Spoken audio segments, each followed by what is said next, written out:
इस वीडियो में हम त्रिस्तरीय निर्वाचन 2021 हेतु मतगणना में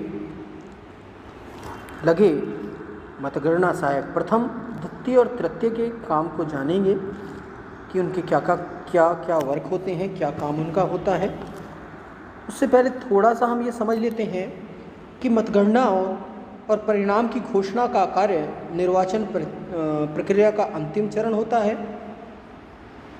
इसमें हमें अशुद्धि, अनियमितता और लापरवाही नहीं बरतनी चाहिए।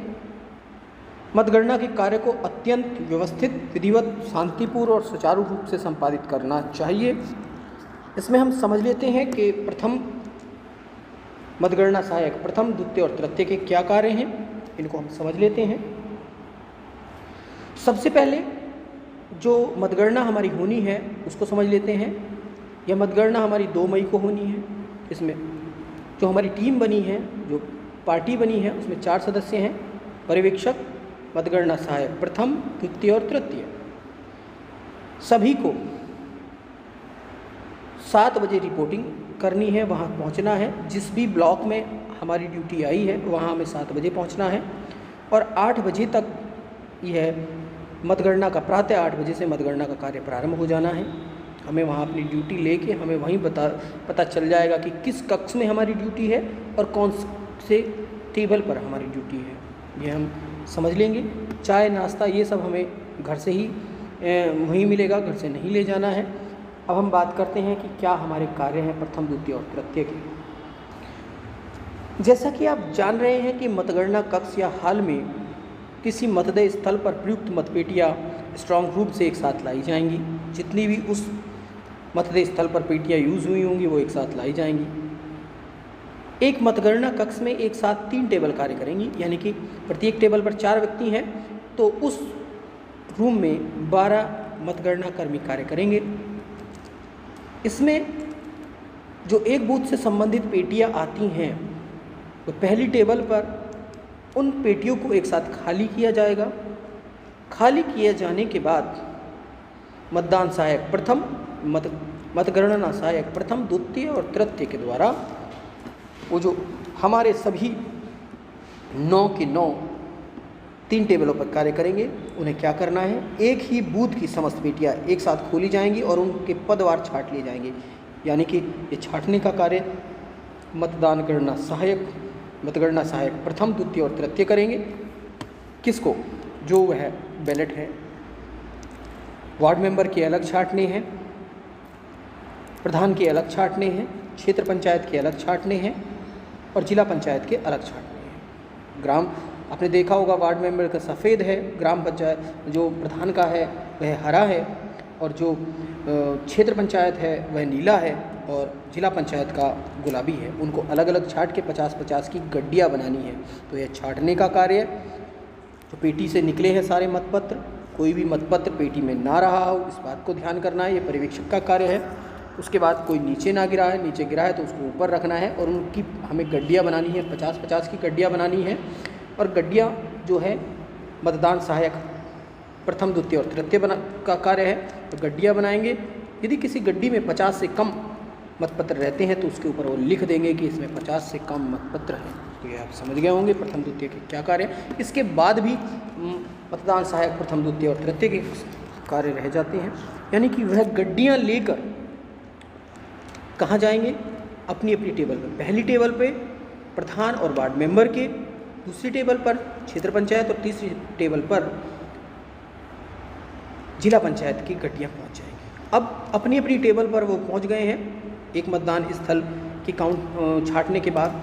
अब प्रथम, द्वितीय और तृतीय मतगणना सहायक का कार्य है कि वह अब उन गड्डियों से उम्मीदवार वाइज, यानी कि हर कैंडिडेट वाइज उनको अलग करेंगे कि वहाँ जो वार्ड मेंबर के हैं, यदि एक से अधिक वार्ड में इलेक्शन है तो उनके अलग करेंगे। किस वार्ड मेंबर को कितने वोट मिले हैं उनकी गड्डियाँ अलग बनाएंगे। ये प्रथम, द्वितीय और तृतीय का कार्य है। यह पर्यवेक्षक अपने अनुसार में डिवाइड कर सकता है कि किसको किसके उठाने हैं।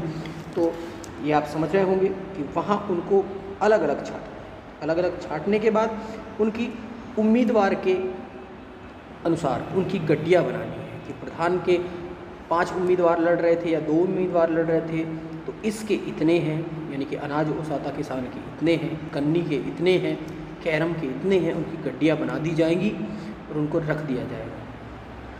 केवल यह कार्य है मतदान सहायक प्रथम द्वितीय और तृतीय का। गड्डियाँ बनाने के बाद उसमें कुछ संदिग्ध मत भी आएंगे। संदिग्ध मत को पहचानने का कार्य भी जो है वह मतगणना सहायक प्रथम द्वितीय और तृतीय का ही है। तो वह उनको भली भांति पता होना चाहिए कि कौन से मत को संदिग्ध की श्रेणी में रखना है, कौन से मत को वैध मतों की श्रेणी में रखना है। तो इसे आप समझ लें कि यदि बैलेट पर कोई भी निशान नहीं है तो वह संदिग्ध है, यानी कि संदिग्ध वाली गड्डी में जाएगा। उसके बाद यदि उस पर एरो क्रॉस मोहर न लगा के किसी और चीज़ से निशान लगाया गया है, अंगूठा, सिक्का या और कोई मोहर का इस्तेमाल किया गया है, संदिग्ध में जाएगा। यदि खाली जगह पर मोहर लगाई गई है, यानी कि मोहर यह नहीं बताती कि किस उम्मीदवार को वोट गया है, वह भी संदिग्ध में जाएगा। निशान 2 या अधिक प्रत्याशियों के सामने लगाया गया है तो संदिग्ध में जाएगा। निशान और लेखन से मतदाता की पहचान, यानी कि मोहर लगाने के बाद उन्होंने अपनी पहचान के लिए सिग्नेचर कर दिए हैं या उस पर कोई विशेष चिन्ह बना दिया है, ओम बना दिया है, 786 बना दिया है, क्रॉस का साइन बना दिया है या कुछ चीज़ लिख दिया है, तो वह भी संदिग्ध मतों में जाएगा। मतपत्र इतना कटा-फटा है कि उससे पहचान करना ही संभव नहीं, कि पता ही नहीं चल पा रहा है कि किसको वोट मिला है, वह भी संदिग्ध में जाएगा। मतपत्र प्रमाणित नहीं है, यानी कि उस पर पीठासीन के हस्ताक्षर नहीं है या नकली है, वह भी संदिग्ध में ही जाएगा। उसके बाद एक पॉइंट और है कि निशान चुनाव चिन्ह को विभाजित करने वाली जो लाइन है, रेखाएं हैं, उन पर है, तो वह भी संदिग्ध में ही जाएगा। यह सारी चीज़ें मतगणना सहायक प्रथम द्वितीय और तृतीय को पता होनी चाहिए। यही पहचान उन्हें करनी है, यही उनके कार्य हैं। तो आप समझ गए होंगे मतगणना सहायक प्रथम द्वितीय और तृतीय के क्या कार्य हैं। संदिग्ध और वैध मतों को छांटना, उनकी गड्डियाँ बनाना, 50-50 की गड्डियाँ बनाना, 50 से कम की गड्डी है तो उस पर लिख देना कि इसमें इतने बैलेट हैं। तो यह कुछ कार्य हैं। बनाने के बाद जो पर्यवेक्षक हैं उनको हैंडओवर कर देने हैं कि ये गड्डियाँ हैं, ये डेटा है। बाकी काम फिर जो भरने का है, प्रपत्र, मतगणना पर्ची भरना और प्रपत्र 44 भरना, प्रपत्र 45 भरना, यह कार्य सुपरवाइज़र और पर्यवेक्षक का है। आप समझ गए होंगे। तो इस तरह से ये कुछ मैंने आपको मतगणना सहायक प्रथम द्वितीय और तृतीय के कार्य आपको बताए हैं। यदि वीडियो आपको पसंद आता है तो वीडियो को लाइक करें, वीडियो को शेयर करें, और यदि अभी तक मेरा चैनल आपने सब्सक्राइब नहीं किया है तो चैनल को भी सब्सक्राइब करें। Thank you for watching this video.